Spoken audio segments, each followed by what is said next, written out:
Check this out. On the 28th of July this year, our Australian Senate, our House of Review, the elected members of that Senate, voted to get an order for the production of documents from the government and the eSafety Commission. It read, production of documents in relation to the development of legislative instruments in relation to the Online Safety Act.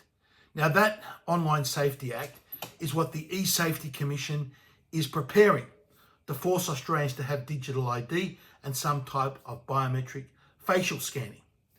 And in that legislation, the Parliament has actually subcontracted the lawmaking of this country out to the eSafety Commission. Language of the ban is that social media platforms will be required to take reasonable steps to prevent under-16s from holding accounts. What does reasonable steps mean?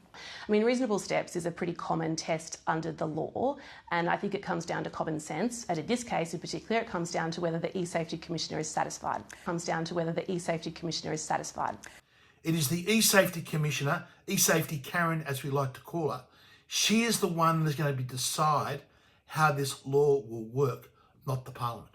Comes down to whether the eSafety Commissioner is satisfied. And that's why the Senate is doing exactly the right thing and doing its job. And remember, this was a majority vote. The Greens and several of the independents, with Senator Fatima Payman leading the way, and I'll give her great credit for that, has ordered the production of these documents. And what's happened?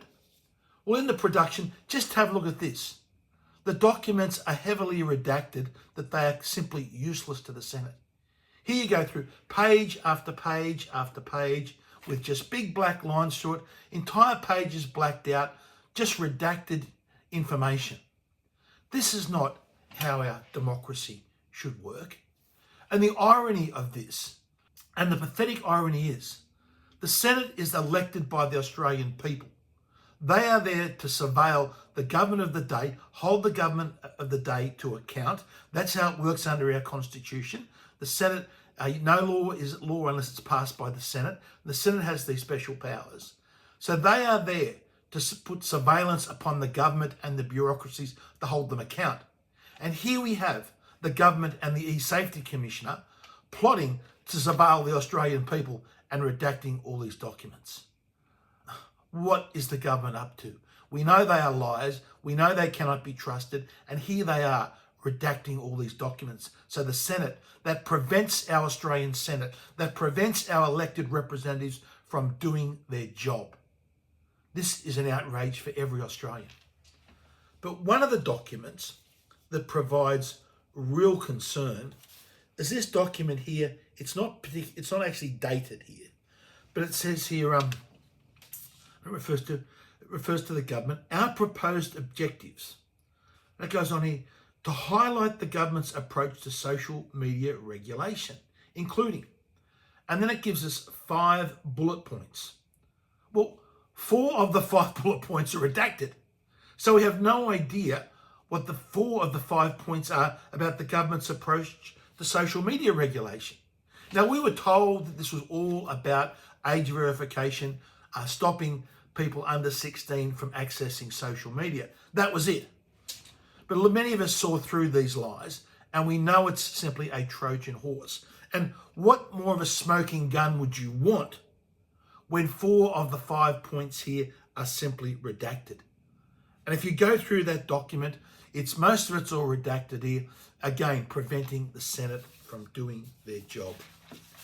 You have to smell a rat in what is happening with the eSafety Commission and what's happening with the Albanese government when it comes to this Online Safety Act and all these redactions in these documents ordered by the Senate to produce.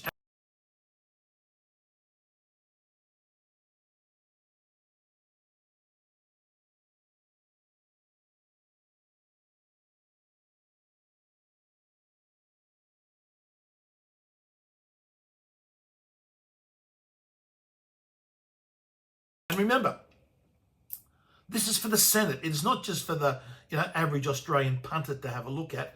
Surely the senators, elected senators of this country, should be able to look at these documents if they are to do their job properly. Now, we did have that rally planned on the 13th of September against the eSafety Commissioner down there at Pyrmont Bay Park. But unfortunately or otherwise, there is a Kiama by-election on that same day. So I've decided to postpone that rally for a couple of weeks with a date, just to be advised. That Kiama by-election is an important by-election, and we owe it to the independent and libertarian candidates down there to get out there and support them. Remember, the very reason for this Kiama by-election is because the sitting member, the former Liberal Minister for Families and Communities, no less, is sitting in a cell in jail, convicted of rape and sexual abuse of young men. And the Liberal Party are going to turn up and expect people to vote for the new Liberal candidate after they've given us a decade of this bloke. And then on the other hand, you've got the Labor Party down there running in Kiama, the Labor Party that want to put all those wind turbines off the coast of the Kiama region. How could anyone vote for these major parties?